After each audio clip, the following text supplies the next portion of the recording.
일회용 구조하기 정리하고 특징 정리하고.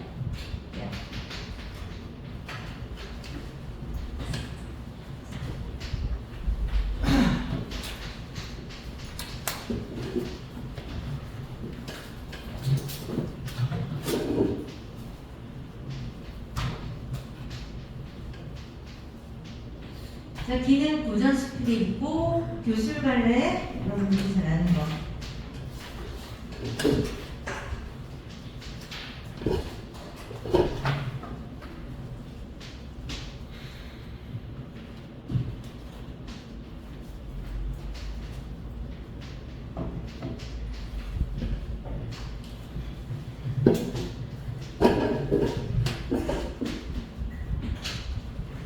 자, 그래서 기라는 고전 스피드 일야 구도화기 스피드고 경험과 깨달음의 구조로 되어 있다.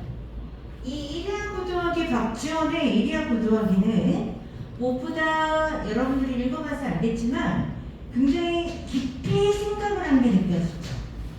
사색적이고 분석적이고 되게 논리적이야. 논리적이지. 그러면서 우리에게 어떻게 살아야 할 것인가라는 교훈을 준다.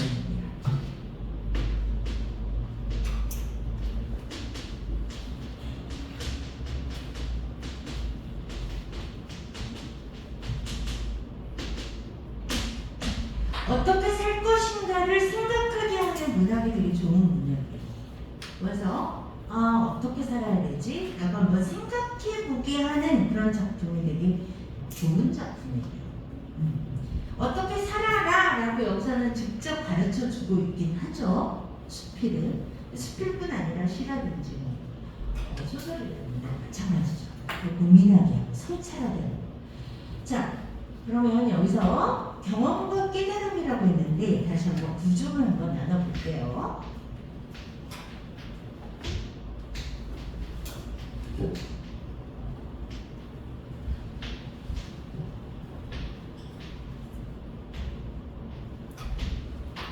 자, 이 사람의 경험을 크게 나누면 세 가지로 나눌 수가 있어요. 이건 정리를 하는 거죠. 전체 텍스트를. 이거는 자기 지각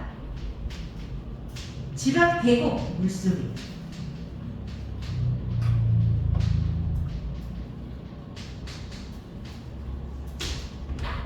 그 다음에 두 번째는 과거에 언제인지 모르겠지만 유화를 만날 때.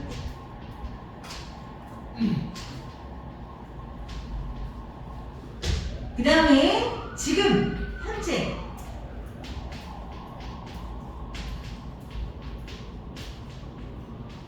방을 9번. 그렇죠. 이런 경험으로 되어 있어요. 근데 이게 섞여 있죠. 처음에 이게 나오고 집 앞에서 계곡 물소리를 들었더니 이렇게 들릴 땐 내 마음이 이렇더라. 내 마음이 이렇더라. 내 마음이 이렇더라. 그래서 결국 이 소리라는 것이 마음과 관련이 있더라. 마음 상태에 따라서 화살표 방향을 이렇게 마음 상태에 따라서 소리가 다르게 느껴지더라.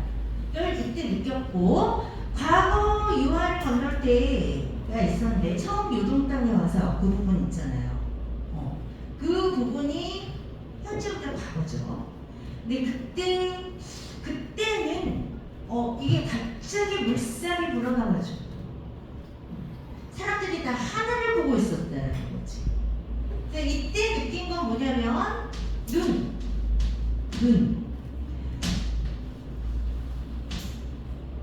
귀는 소리는 들리지가 않았다는 얘기야. 이때는.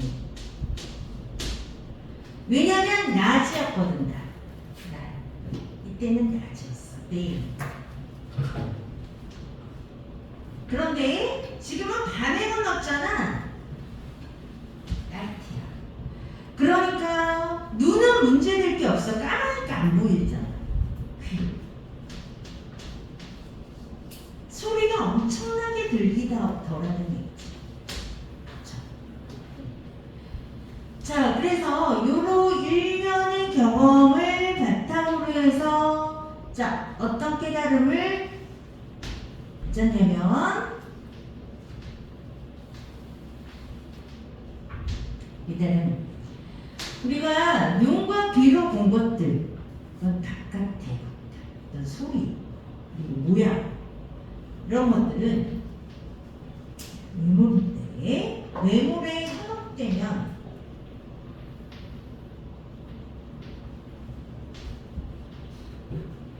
외모에 내가 외모에 빠지면 본질을 통찰하지 못해.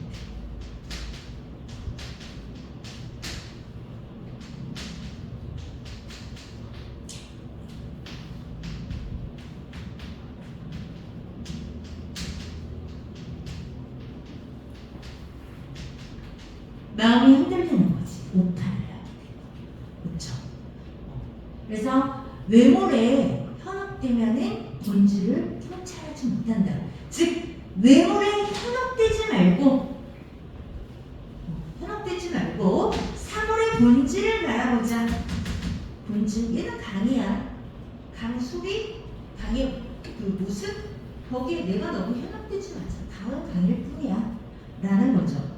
그 다음에 맨 끝에 보면은 하나 덧붙인 말이 있단 말이에요. 거기 보면 끝으로 이러면서 뭔가 이런 사람들에게도 경계를 해주고 처신이 능란하여 제 눈과 귀의 총명한 말을 믿는 사람들에게도 경고하련다 이렇게 얘기를 해줬단 말이야. 그래서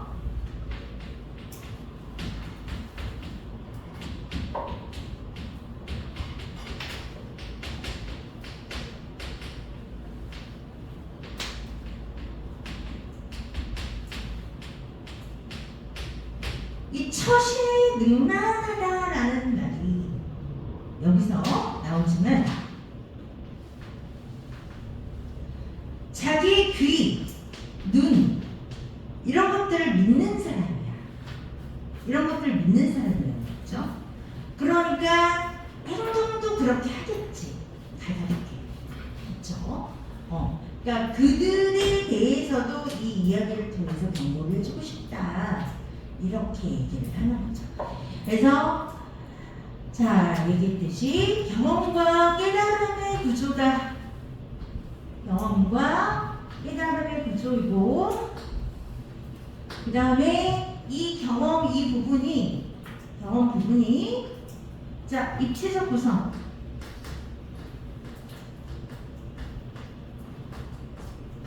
구성으로 되어 있어. 현재에서 과거로 가잖아. 그치? 지금 내가 강을 건너는데 예전에 내가 처음 요동 땅에 왔을 때는 이런 일이 있었어 그러면서 이 이야기를 먼저 한다는 말이야. 그치? 현재 강을 건너면서. 근데 지금은 내가 밤에 건너니까 소리밖에 안 들리는데 이때는 소리가 전혀 안 들렸어. 그때 얘기를 하잖아요. 그래서 이게 현재 과거 왔다 갔다 해. 이걸 잘 보세요. 순서 잡는 문제가 나올 수 있거든.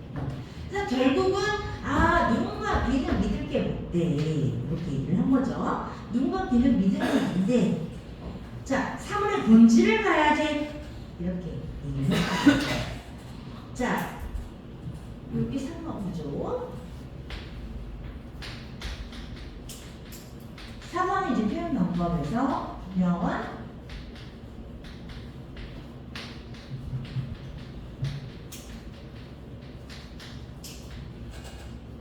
강물 또 강물 소리를 이제 묘사하는 분에서 열거 뭐뭐 하는 듯 이거 지규예요. 지규 비유 의인 과자 묘사했죠. 그래서 굉장히 생생하게 묘사했지. 역동적으로 묘사했죠. 또 이런 수사법이고 또 하나는 이미지 당연히 청각적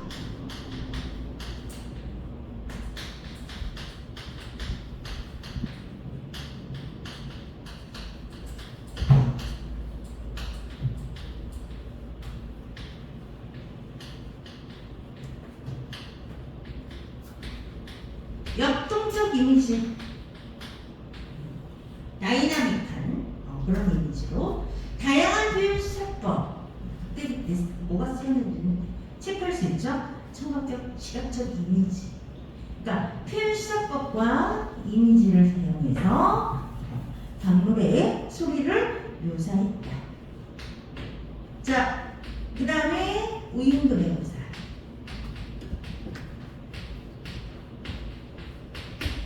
자, 이제 우임금이, 자, 이 사람이 이제 깨달은 게 이거잖아. 주장이죠. 자기 일종의, 나 이렇게 생각해. 너무 깨달았어. 우임금의 묘사도 글쓴이의 의견,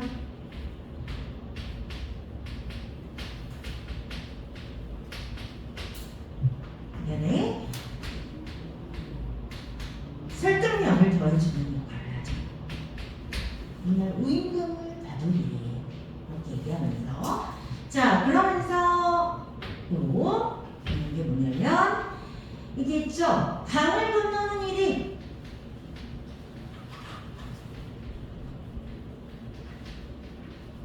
이렇게 위태로워서 우리가 귀와 눈에 이렇게 외모이 현혹되기가 쉬운데, 강을 건너는 일만 해도 이런데 우리의 평생 인생 살아가는 일은 어쩌겠나, 얼마나 병폐가 많겠어 라고 얘기하죠.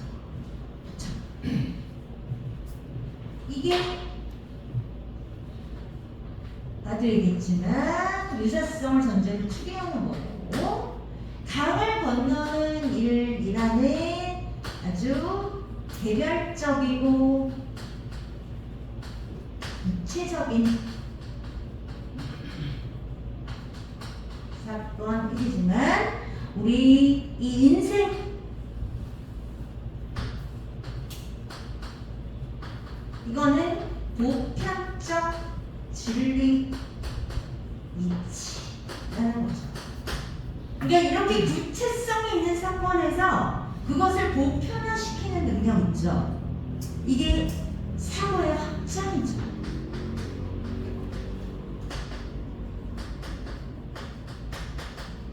확장. 이걸 통해서 뭘 말하고자 하는지. 그런데 이 얘기를 하고 있지만 이분은 지금 인생의 교훈을 주고 있는 거지.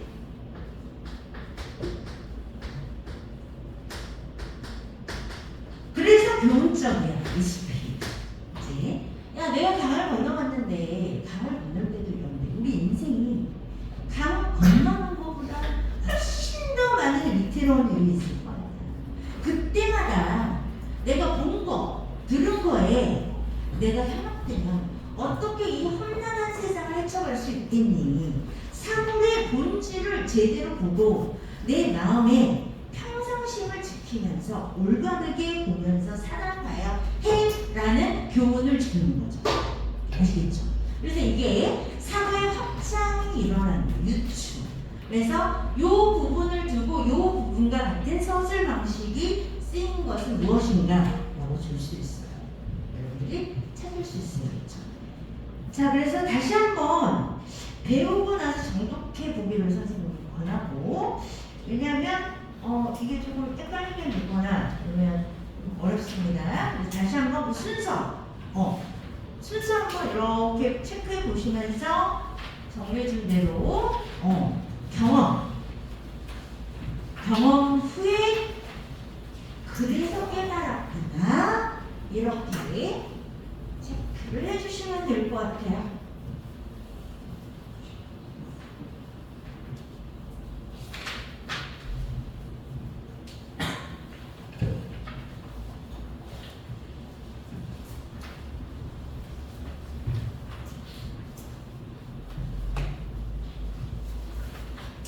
자, 그리고 이제 다음 주가 아마 학교에서 시험 문제 내는 주간이기 때문에 선생님들이 범위도 어느 정도 특정을 해주실 거고, 공부를 어떻게 해라 라고 이제 말씀을 해주시겠죠.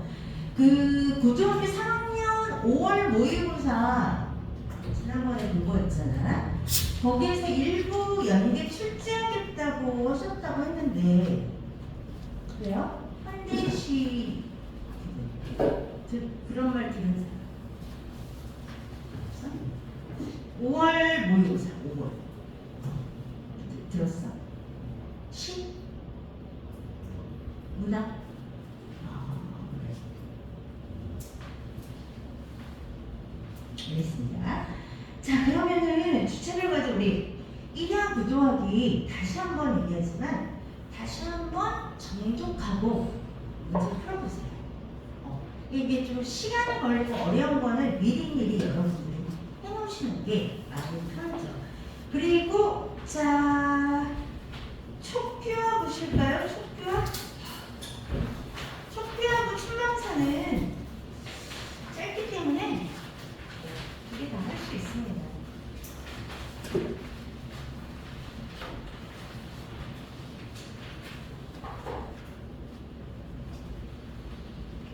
자, 촉규할게요.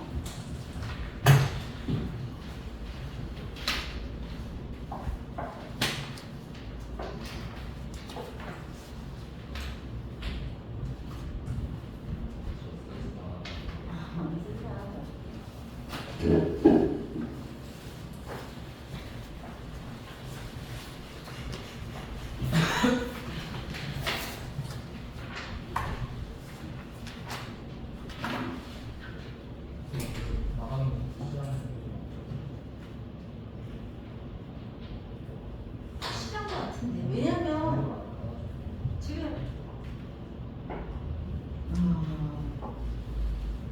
촉규와 진도 나간 반은 없어요. 1회 구조하기는 있고, 그치? 1회 구조하기는 있지. 근데 1회 구조하기가 3등원의 교실관례잖아. 교실관. 이 소설에서는 구운몽을 하고, 극갈래에서는 그냥 건너뛰고, 교술에서는 그거 하고, 이렇게 된 거잖아. 그러면 4단원으로 넘어오게 돼 있거든. 그러니까 내 생각에 촉규가 그렇다고 해서 뭐 시간이 많이 드는 게 아니라 촉구와 출력사는 오늘 나가지 않을까? 평상에 있는 목수집은 아니고 근데 뭐 촉규와는 나가지 않을까? 그렇다고 그 다음에 신혼특강범위도 이제 나가는 걸 보여주셔. 신혼특강은 또 나가고 있잖아 지금.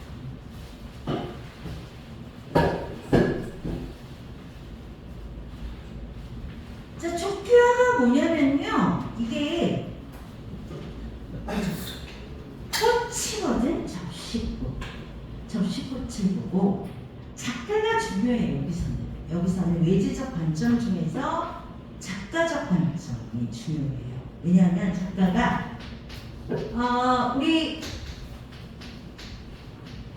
최치원이라고 알죠? 최치원 신라 때. 자, 신분이 어떻게 되지? 최치원이? 육두품.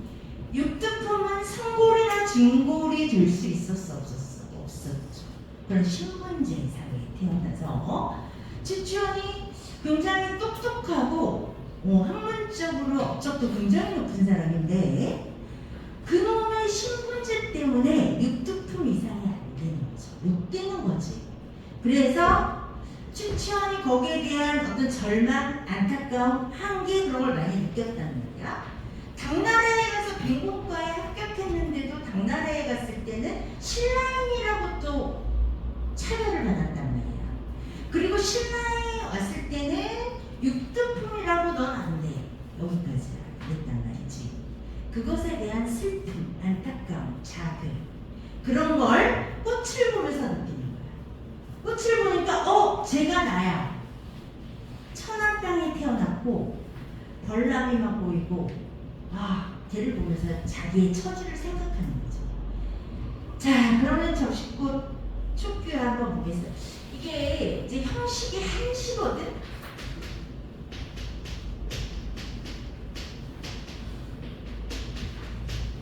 한시인데 거기 보면은 한자로 5글자 이렇게 되어 있죠. 가로는 5원이라고 해요. 그 다음에 세로는 1, 2, 3, 4, 5, 6, 7, 8 그래서 8입니다. 그러면은 두 형식 묶어. 두 행씩 묶으면 네 덩어리가 되죠. 그쵸? 우리 한시는 구조가 네 개야, 네 개. 기승전결을 너무 좋아한다. 기승전결을 좋아해서 8줄로 돼도 기승전결이에요. 그래서 1, 2씩 묶은 요걸 가지고 우리가 수, 함, 경, 미 라고 해서 5원. 자, 넉줄로 된 시는 절구, 5원 절구. 그 다음에 8줄로 된 시는 율시라고 해요. 근데 뭐 국문학이니까 한문에 대해 한시에 대해서 형식적으로 자세히 되진 않아요. 단지 구조를 알아야 되니까 수, 함, 경, 미 이렇게 네 개로 이걸 이제 전문용어로 수련, 한면, 경면, 미련이라고 하고 여러분들이 아는 말로는 뭐라고? 기승, 전, 결 이렇게 나눌 수가 있겠다라는 거죠. 자, 그래서 한번 보겠습니다. 한시고, 원, 율시고 비유적이고 애상적인 수련 처음부터 볼게요. 수련 거친 밭 언덕 쓸쓸한 곳에 탐스러운 꽃송이 가지 눌렀네. 수련인데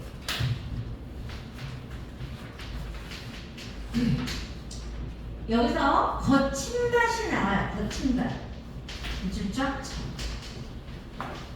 촉귀화가 피어있는데 거친 밭에 피어있는 거지. 거친 밭 언덕 쓸쓸한 곳에 즉 척박한 환경이야.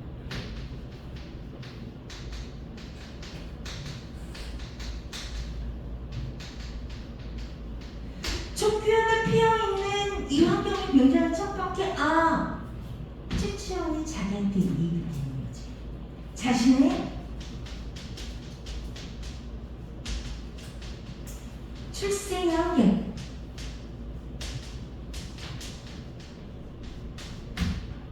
육두품은 신분이죠. 신분적 한계에 대해서 이렇게 출신상 한계 쓸쓸한 곳에 탐스러운 꽃송이 가지 눌렀네. 그런데 그 척박한 환경에서 말이지 꽃송이가 탐스럽게 피었다는 거야. 탐스러운 꽃송이 접시. 그럼 이 탐스럽다는 거는 뭐냐면, 자, 무엇을 비유했냐면 이 최치원 자신의 학문적인 경지겠죠. 학문적인 경지는 학문적 경지가 학문적인 능력이 절정에 달했다라는 얘기예요. 탐스러운 꽃송이가 너무 탐스러워서 가지를 눌렀을 정도.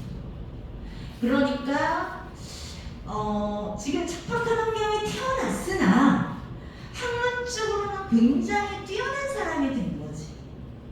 어쨌든 거칠고 쓸쓸한 곳에 태어난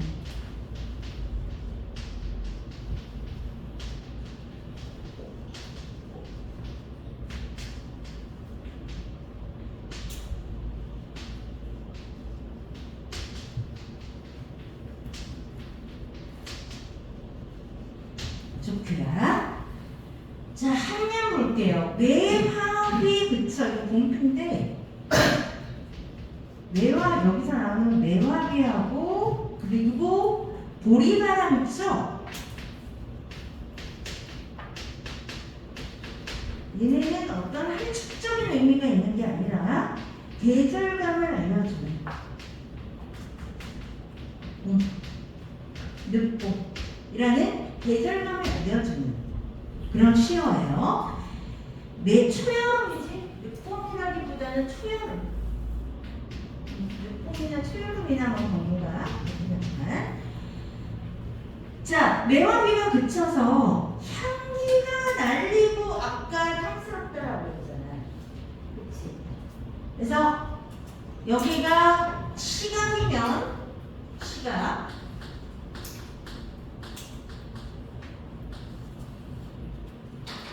한 면은 그 끝송이에서 향기가 날린다라고 했어. 이거를 후각적 이미지가 있습니다. 후각적 이미지. 그러면 탐스럽게 피었는데 향기까지 날려.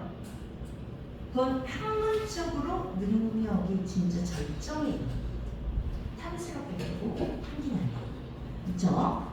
보리바람에 그림자 흩날리네. 자, 그래서 향기를 날리는 촉규인데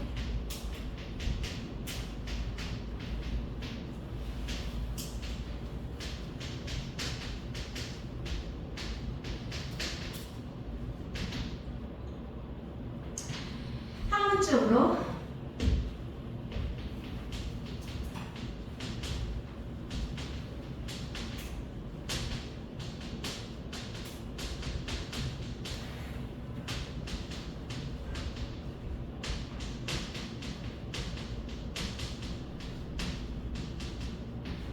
만개야 뭐죠? 만개. 꽃핀 거, 활짝 꽃핀 거지. 만개라고 쳤습시다.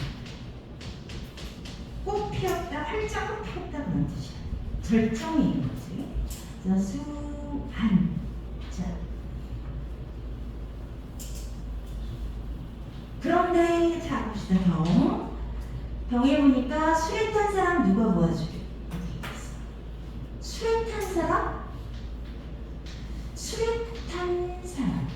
술에 탄 사람은 자 뭐냐면 권력자라. 술을 타고 다니. 즉 시적 가자를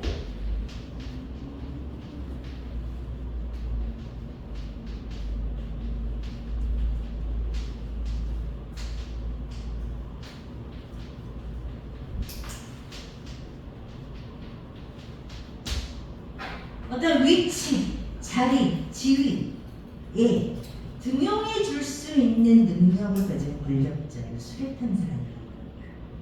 근데 그 술에 탄 사람은 쳐다보질 않아. 누가 도와주길 줄 선거지. 아무도 도와주지 않는다는 얘기예요. 술에 탄 사람은 도와주지 않고 벌나비만 부질없이 찾아드네.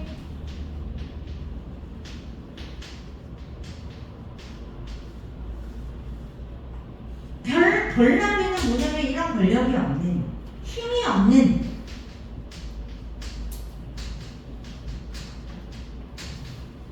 보잘것없는 존재.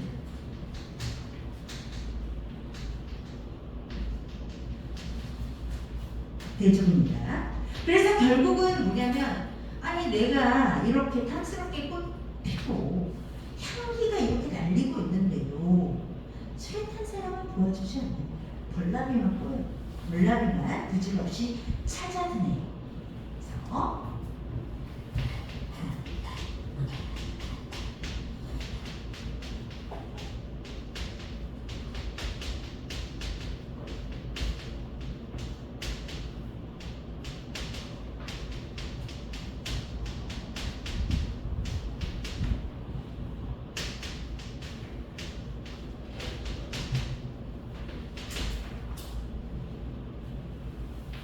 그래서 미련의 그거야.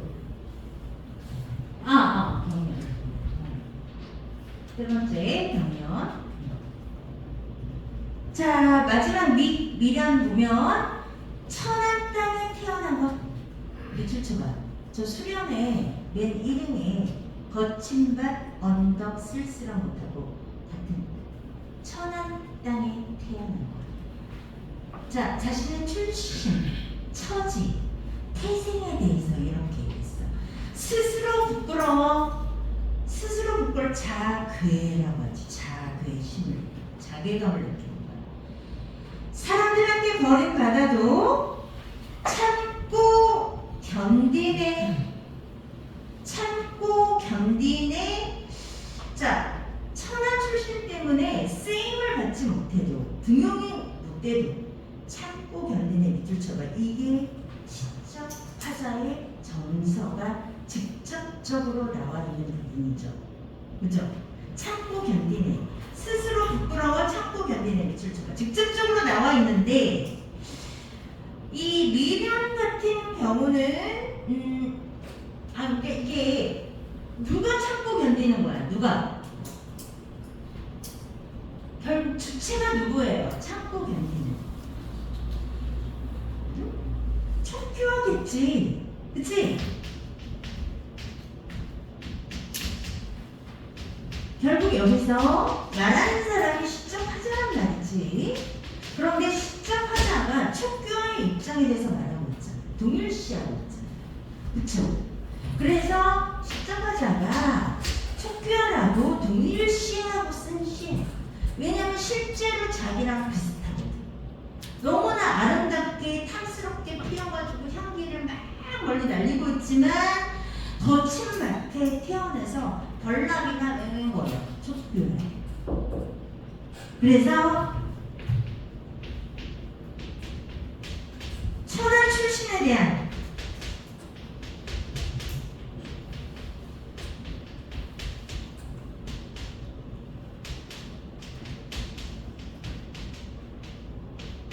자괴와 안타까움,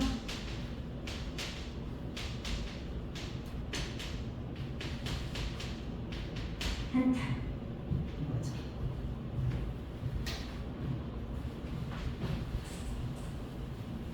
자, 그렇게 해서 이렇게 네 가지 네 부분으로 구조를 나눌 수 있는데 척규화가 지금 태생, 이건 척규의 태생. 그렇죠? 두 번째 부분에서는 그런데 척규화가 거친 밭에 태어났는데 얘가 대단해. 쏘미도 너무 탐스럽고 향기도 장난 아니야. 대단해. 그러나 아무도 특히 수객한 사람이 도와주지 않아. 그럼 끝난 거거든. 그러면은 자기는 지위를 받을 수가 없어. 등용이 될 수가 없어. 그래서 거기에 대한 부끄러움, 안타까운 한탄, 참고 견디는 이러면서 끝난 거예요. 그래서 보통 한시에서 보면 성경 후적 구조가 많잖아요. 그렇죠? 여기서는 원래는 이렇게 네 덩어리로 나누면 두 덩어리가 성경이고 그 다음에 뒤에 두 덩어리가 후정인데 여기서는 그렇게 봐도 괜찮고 직접적으로 심리 정서가 나타난 미련을 후정이라고 보고 여기까지는 성경이라고 봐야 돼요. 학교 선생님 설명 잘 들어보세요. 다를 수가 있으니까. 자, 그래서 주제는 뭐냐면 주제는 안타까움이죠. 출신의 한계에 대한 안타까움. 그렇죠? 자신을 알아주지 않는 시대에 대한 한탄, 개탄이죠. 그렇죠? 자, 특징.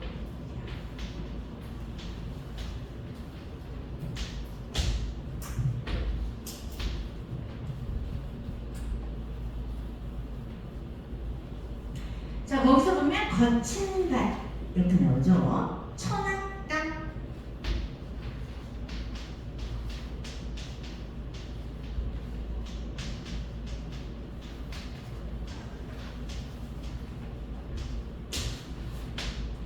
보면 중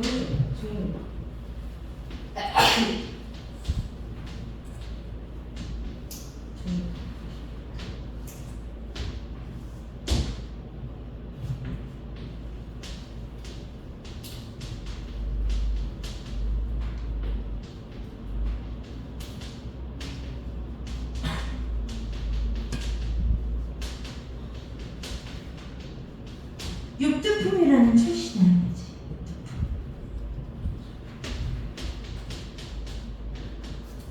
신뢰했어요. 그 다음은 이방. 이거는 당나라에 가서 최치원이 빈국가에 합격했을 때도 신라인이라는 이유로 등록합니다. 이때도 한. 그래서 거친 밭 천한 땅은 이렇게 중의적인 의미를 가지고 있다.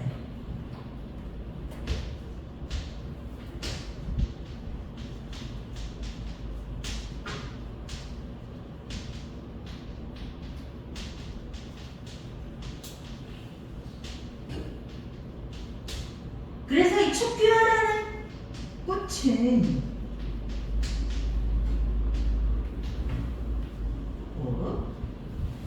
이게 꽃인데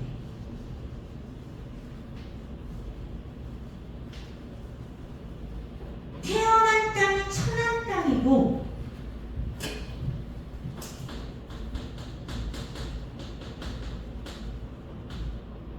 이 천한 땅에서 태어난 것 치고 꽃송이가 엄청 탐스러워. 그치? 향기도 장난 아니야. 그죠? 자, 그러니까 이제 이게 출신이라면 요거는 학문적인 능력이 이제 막 활짝 뽑히는 거지. 그치? 그런데 보니까 술에 탄 사람은 보이지 않고 벌과 나비만 앵앵거려. 쓸데기 없는, 도움이 안 되는 자기한테. 자기를 끌어줄 사람이 아니라 잔챙이들만 와가지고 예쁘다 어쩌다 이런단 말이야. 자, 여기에 이 시에 묘사된 이 촉규화의 처지와 촉규화의 모습이 바로 누구라고? 자기라고. 이 촉규화의 자신의 처지와 모습을 추취한 자신의 처지와 현재 처지와 모습을 투영한 거죠. 개념으로 투영이라고 집어넣는 거예요. 그러면서 바라보는 거죠. 그래서 촉규화라는 자신과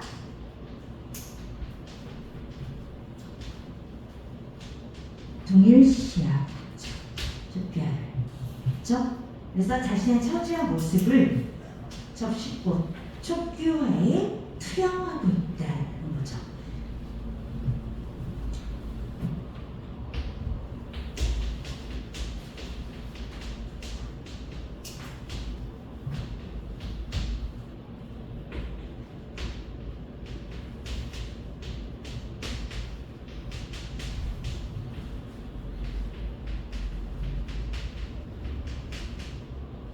탐스러운 꽃 향기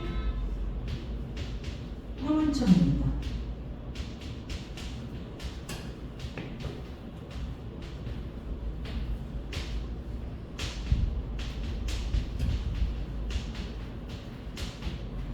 만개한 황문청 능력, 꽃하고 향기, 탐스러운 꽃. 이래서 이미지로는 시각적, 향기 후각적. 이렇게 시각적, 후각적 이미지를 통해서 학문적인 능력이라는 어떤 추상적인 관념을 형성하는 거죠.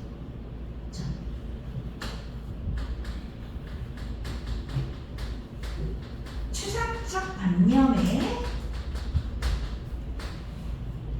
감각적 형상화나 구체적 형상화 나타나죠.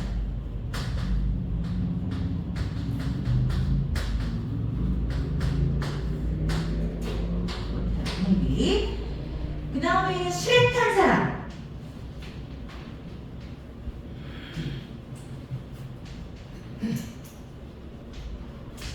힘 있는 권력자.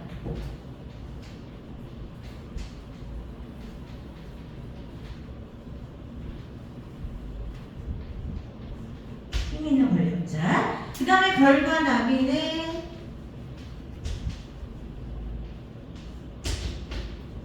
힘이 없는 사람, 힘이 없는 존재.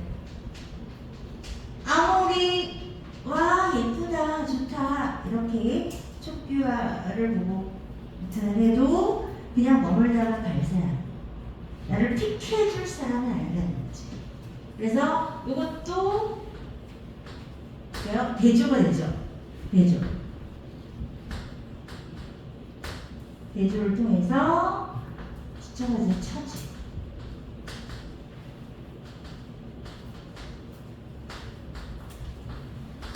정상. 신분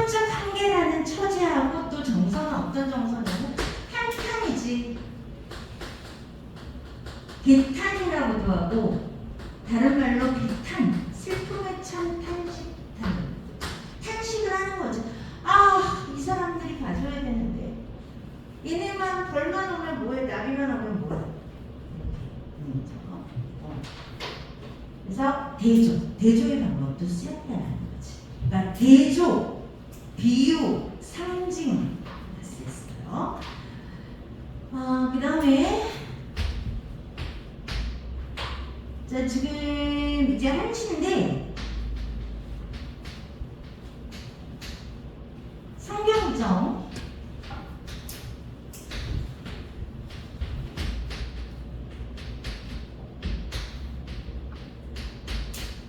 있을 때, 자, 활짝 펴서 향기까지 날리는데 벌과 나비만 윙윙거려.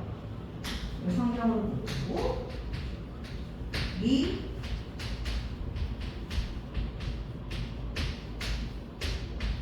어떻게 하겠어? 참고 견디네.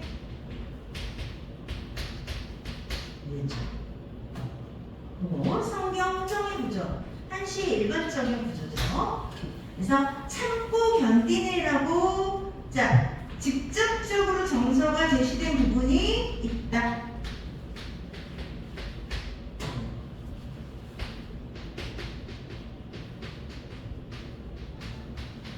그 다음에 계절감을 알려주는 시어, 매화비하고 보리바람.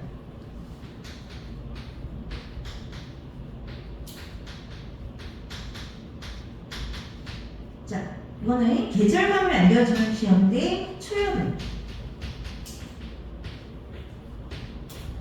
그 외에 함축적인 의미는 없어요. 그냥 계절감을 알려주는 거예요. 아시겠죠? 그래서 촉규화라는 자신을 투영시키는 대상이다. 촉규화는 무엇이다? 최치원이 자신의 모습을 투영시키는 대상이다. 라는 거죠. 그래서 최치원의 어떤 울분, 슬픔, 안타까움, 그것을 촉규화를 보면서 표현하고 있는 거죠. 그래서 애상적이고 탄식적이고 또 비유적이고 그렇죠. 근데 촉규화에 이거 성경호정 있잖아. 성경호정. 여기서 경에서 술에 탄 사람을 누가 도와주겠지. 그거는 정서이기 때문에 이렇게 나눠도 상관없어요. 수와 이렇게. 그래서 이거는 보고 누가 도와주니 그 부분 때문에 그 서리법이잖아요. 서리법은 주로 우리 서리법을 쓸 때는 서리법의 역할이 뭐예요? 주로 무엇이 아니겠는가? 무엇이 아닐까? 이거는 자기의 정서를 드러낼 때, 정서를 강조할 때 많이 쓰는 수사입니다.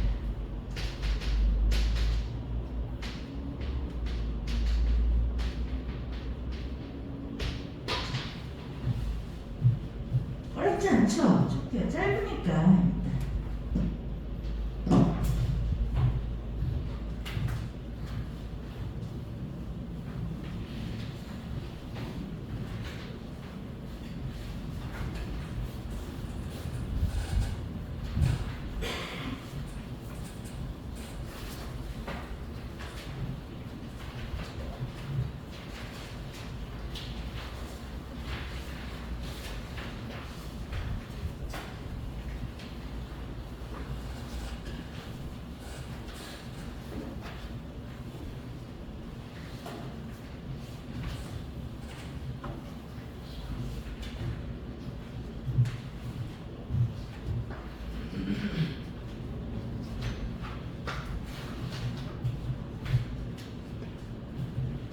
그러면 촉규화 이것도 하시고 뒤에 보면 춘망사하고 몇 번을 가릴 거가 있잖아요.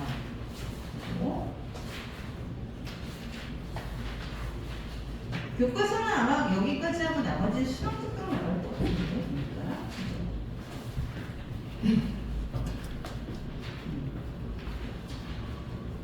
몇 번을 가릴 거가. 자, 보실게요. 자, 몇 번을 가려법하고 춘몽사가 있는데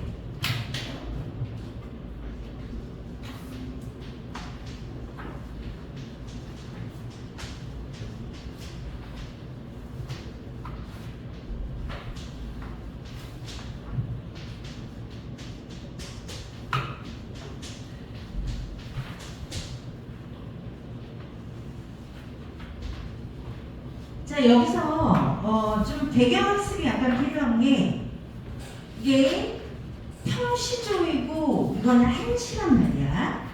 그런데 작가가 홍랑이라는 기녀이고 여기는 설도라는 또 당나라의 여류 시인이에요.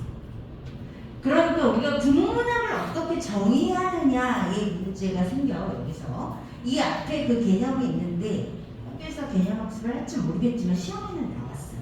계속해서 비교하는 거, 공통점 차이점 비교하는 거 나왔었거든.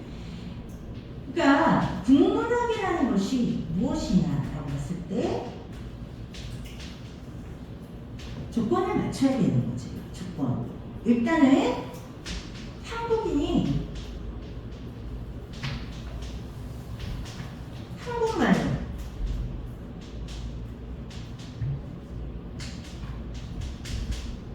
한국인의 정서와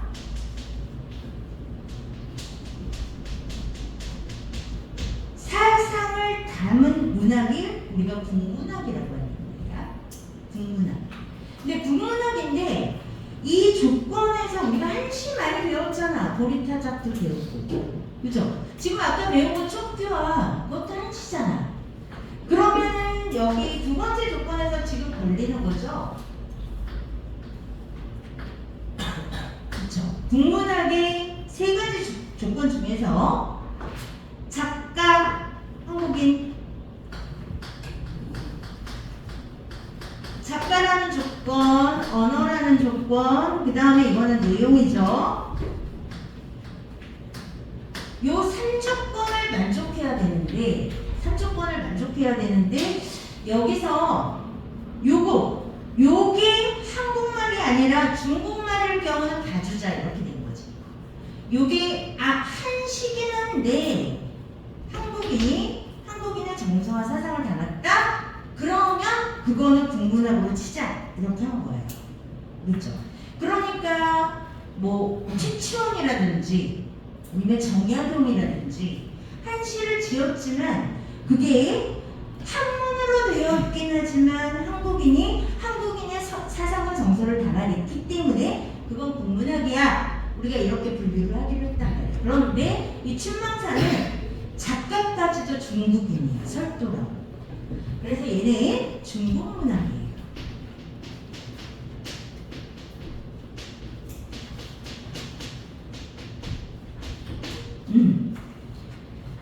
중국 문학이고 얘는 이제 국문학이지.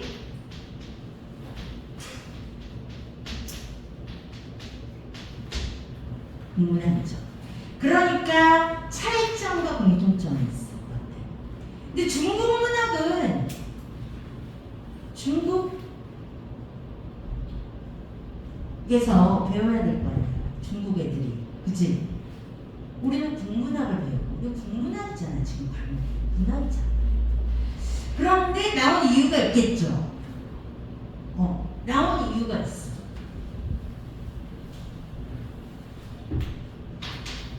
그런 게 포인트가 되겠지. 시험에 출제할 때. 그쵸? 중국 문학인데 왜 나왔어요? 출제 포인트가 분명히 있을 거란 말이에요. 중국 문학에 대한 이유가. 몇 번을 가려법권은 평시조고 이거는 이별의 정안을 의뢰한 평시조. 자, 여기서 기생이 이제 계랑이라는 홍랑이죠. 홍랑. 계랑이 아니라 홍랑.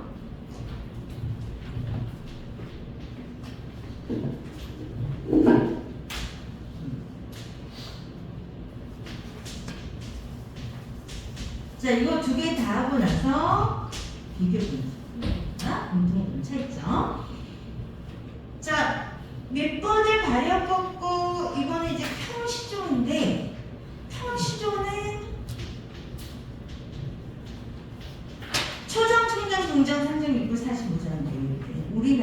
고유의 무슨 시지? 한국 고유의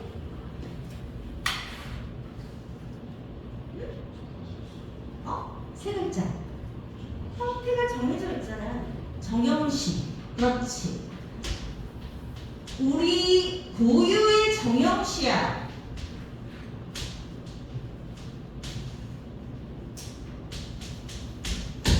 정형시는 얘 하나밖에 없어.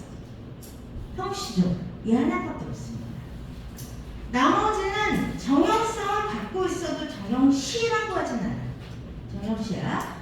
춘명상 이 당연히 정형시지. 오원절구잖아. 정형시예요. 춘명사. 여기 보면은 오원절구.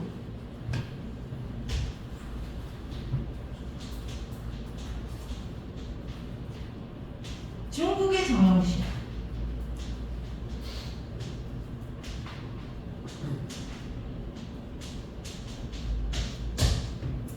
자, 그래서 공통점 차이점 이걸 보시라는 얘기인데, 일단 몇번을 가려꺾어부터 할게. 몇번을 가려꺾어는 이 홍랑이 실제로 우리가 기생이라고 하면은 그냥 뭐 실팔고 몸 파는 여자라고 생각하시면 큰 오산이고요. 조선시대 때 기생은 만능 엔터테인먼트예요. 진짜. 그러니까 단지 얼굴 예쁘고 몸매 좋고 뭐 춤 잘 추고 여기서 이 수준에서 끝나는 게 아니라 고관 대작들하고 사서산경을 논할 수 있는 지식이 있어요. 확실히.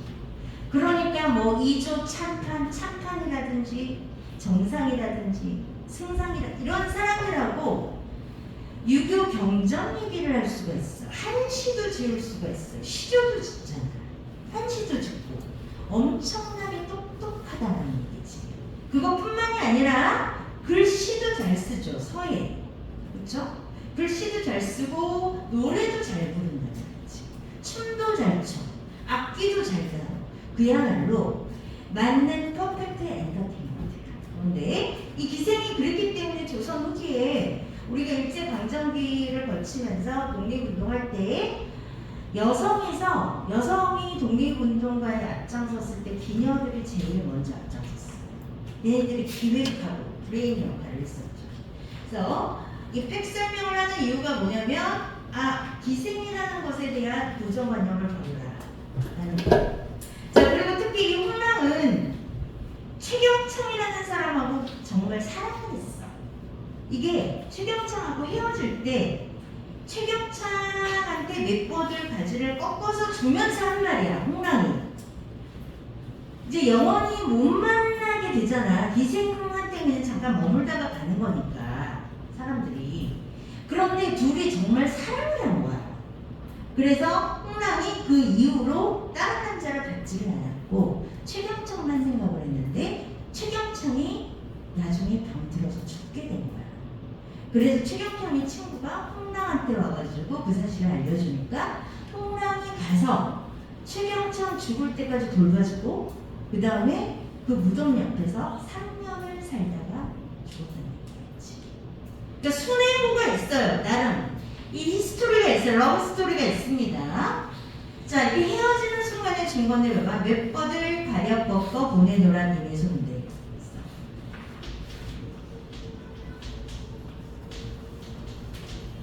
자, 여기서 몇 번을 버드나무 가지를 꺾어서 보내놓으라고 했어. 그러면 십자가자의 근심.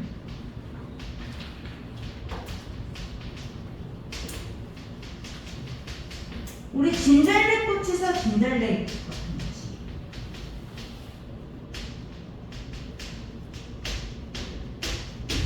꺾어서 줄 테니까 보내놓으라 님의 손대 님의 손대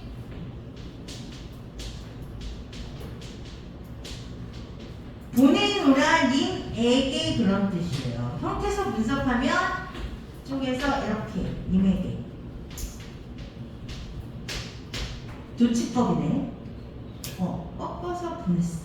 님에게 지금 같이 있는 거야. 여기서는 헤어져야 돼. 진짜 헤어져야 되는 지점에 다다르니까 홍랑이 상버들 가지를 딱 꺾어서 딱 님에게 준 거죠.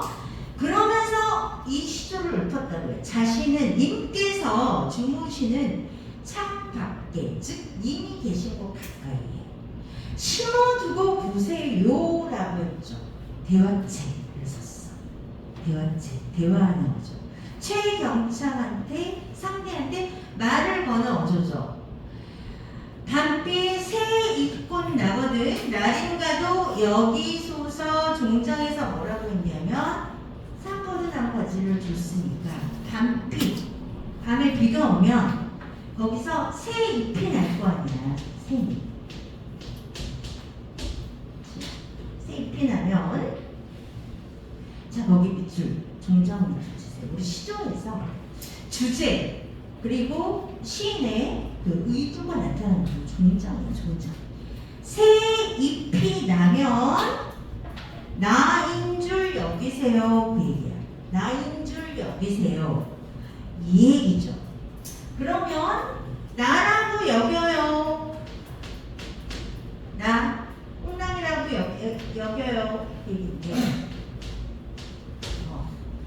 이것에는 두 가지 나라고 생각해. 나라고 생각해요. 이건 뭐냐면 이제 헤어지니까 잊을 거 아니야. 자신을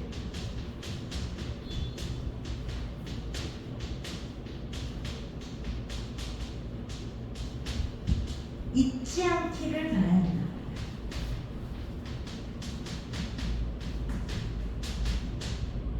이거 보고 나 생각해.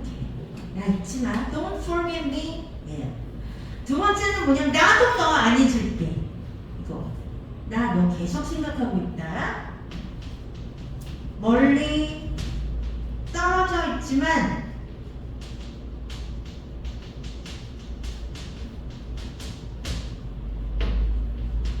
잊지 않고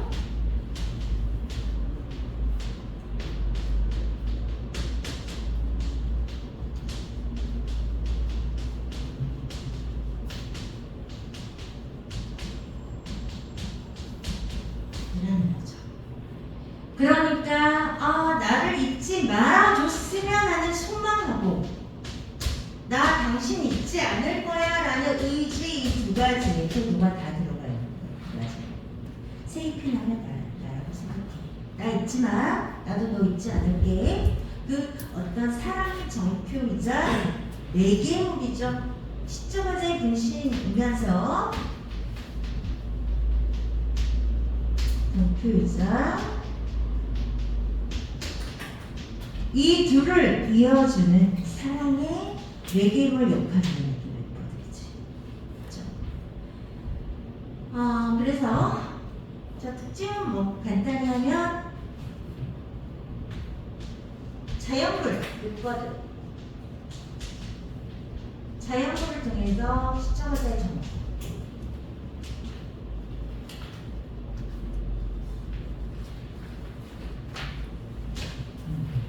표출입니다.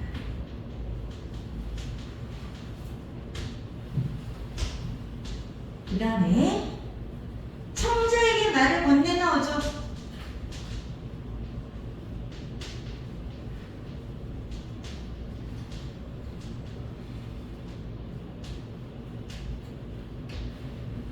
청자에게 말을 건네넣어줘도 되어 있다. 종장으로 중장 경우 그렇죠. 자, 그 다음에 상징.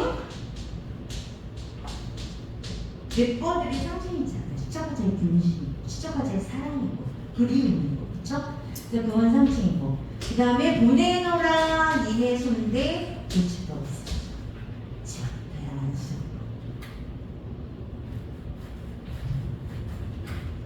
자, 이렇게 하시면 되고요. 이제 춘망사 한 다음에 비교해보는.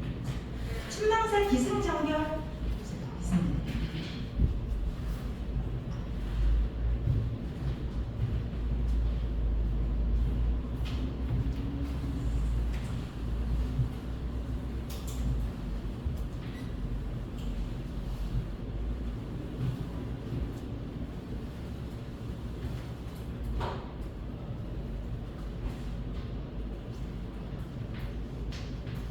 그러니까 왜 중국시를 배우는 걸까 한번 생각해 보라고 했죠. 네, 한번 보자고.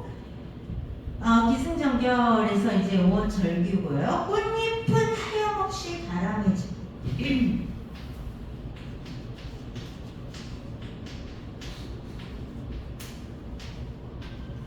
꽃잎은 하염없이 바람에 지고 하염없이라는 말.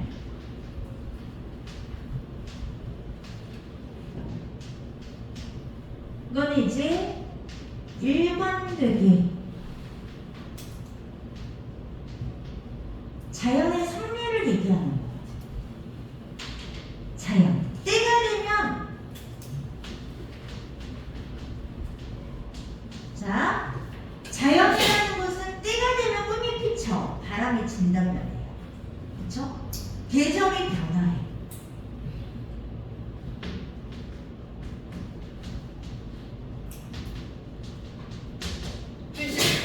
이거는 하염없이 진행되는 거고 일정하게 진행되는 계절의 변화라는 것은 그죠? 그런데 만달날은 아득하 기약이 없는 자연은 이런데 자 승에서 님과 만남은 기약이 없어.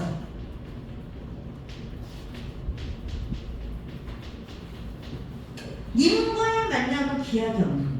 인간 사이.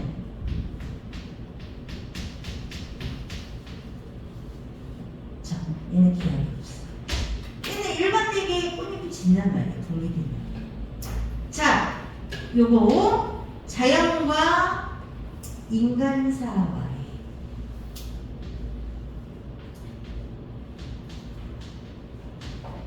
대조죠.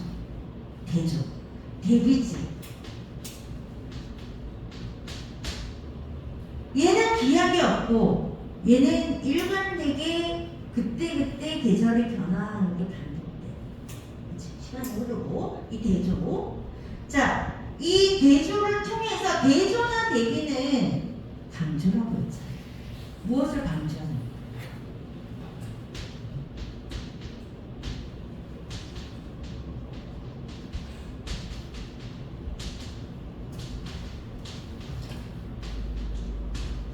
님과의 이별의 상황을 강조하는 거죠.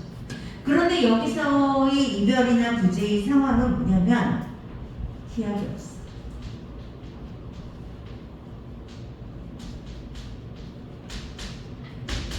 언제 끝날지 몰라.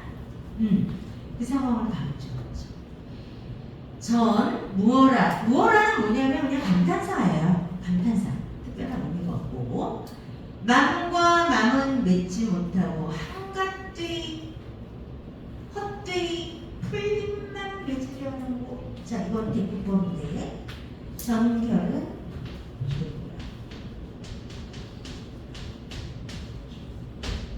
중국에서 혼인을 올릴 때 청실홍실이라고 해서 그 실을 엮어서 이제 맺는다.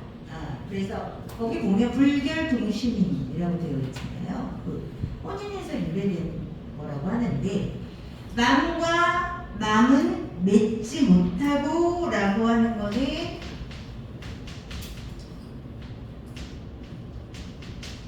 이거는 이제 인연이 안 된 거야. 인연이 안 된 거죠. 결혼하지 못한 거야. 이루어지지 않은 거야. 인연이 안 된 거야. 그런데 뭐 하고 있냐면 지금 풀림만 맺으려는 거.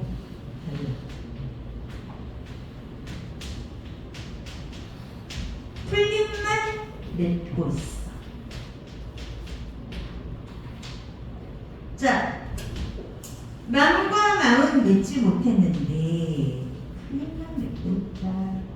이것도 대조죠. 자, 이 대조를 통해서 말하고자 하는 거는 뭐냐? 시작을 잘 적어줘. 그렇죠? 인연을 맺지 못한 안타까움.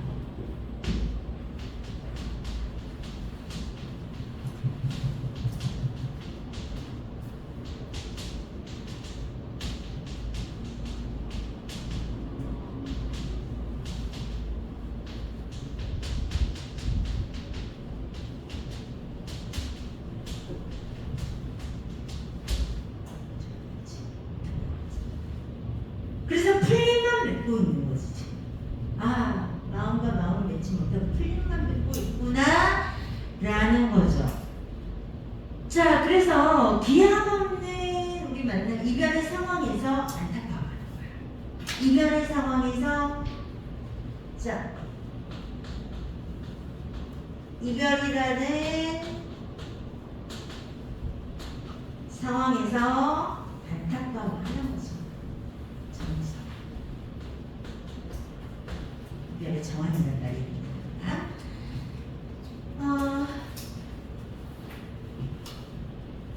그래서 이것도 대조 표현 상 특징 대조됐고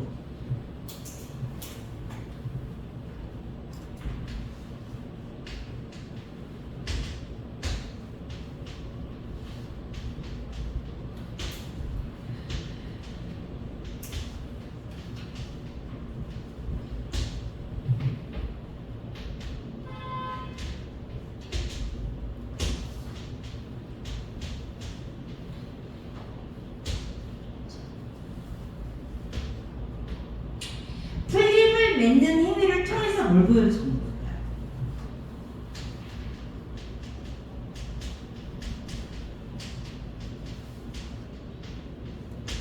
조금 정서, 안타까움이라는 정서.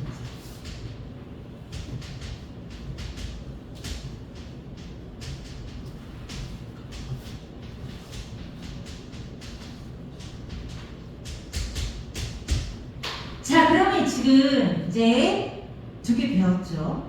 두 개 배웠으면 공통점하고 차이점 한번 보세요.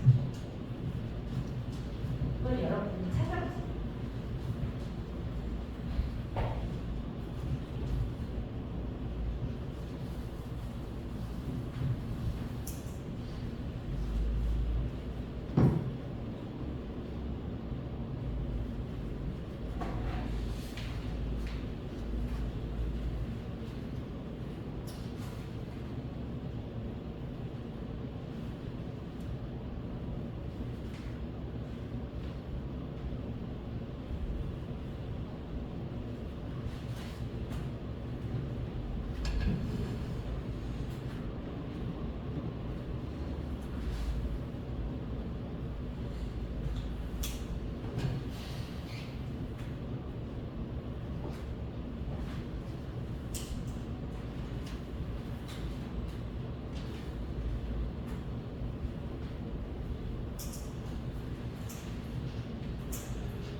공통점 볼까요?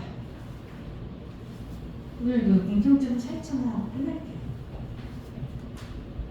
공통점 이 두 시에 자 아까 얘기했지만 이건 중국 문학이야. 중국 문학. 근데 중국 문학이지만 지금 우리나라 국문학하고 평시하고 비교해 봤을 때 공통점이 있습니다.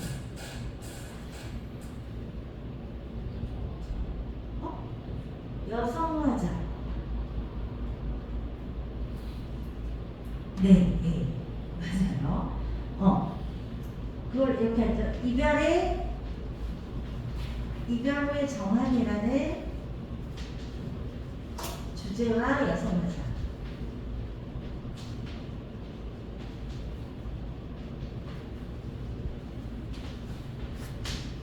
오케이. 또 정형식, 그렇지. 정형식, 형식적인 면입니다. 정형식 둘 다. 자, 그래서 주제하고 형식이 같아요. 또 하나 표현상에서 유사한 게 있어요. 표현상. 그렇지. 자연물. 자연물을 이용해서 정서를 나타낸다.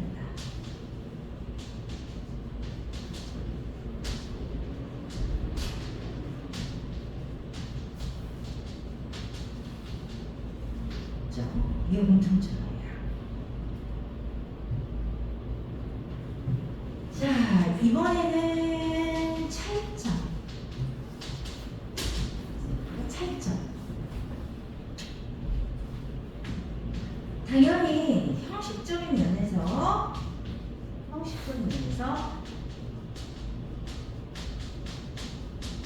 형식의 원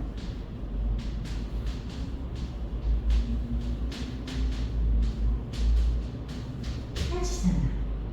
즉 디테일로 들어가면 다르죠. 그렇죠?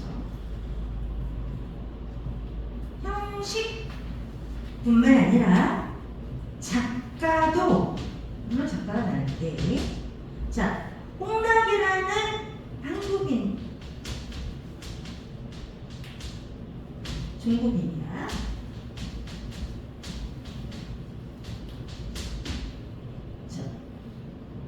그럼 아까 그랬잖아. 이게 중국 문학인데 왜 한국 문학 시간에 배우냐고, 중국 문학을. 설두가 지금. 이게 정약용이나 박지원이 지었으면 우리가 배울 수가 있는데, 중국 여자가 지은 건데 왜 우리가 배우느냐 했는데, 그게 뭐에서 나타나냐면, 이별의 정환이라는 내용을 같이 다루고 있는 거죠. 그렇죠? 네. 그러니까 작가나 형식이나 작가가 다르더라도 주제, 이게 주제잖아. 주제. 이별의 상황에서 느끼는 정한, 요거는 공감할 면이 있었다라는 거지. 그렇죠? 그래서 요 부분이 문학의 보편성이라고 할 수 있는 거죠.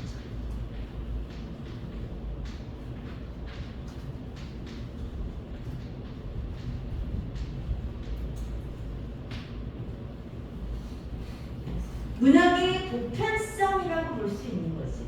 그러니까 누구나 다 느낄 수 있는 거라는 거지. 이별하고 사랑하는 사람하고 이별하고 그 이별 속에서 그리움을 느낀다라는 거는 중국 여자나 한국 여자나 전 세계 어떤 여자나 마찬가지라는 거예요. 그런 어떤 주제의 보편성 때문에 저것도 우리가 중국 문학이지만 같이 엮어서 배울 수 있다라는 거죠.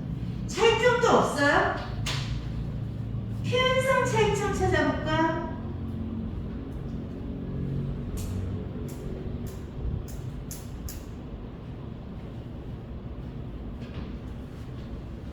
표현성 차이점. 이게 큰 틀에서는 정환이라는 틀에서 이별의 정환이 맞는데, 디테일로 들어가면 정서와 태도가 좀 차이가 있어요. 어떻게 차이가 있지?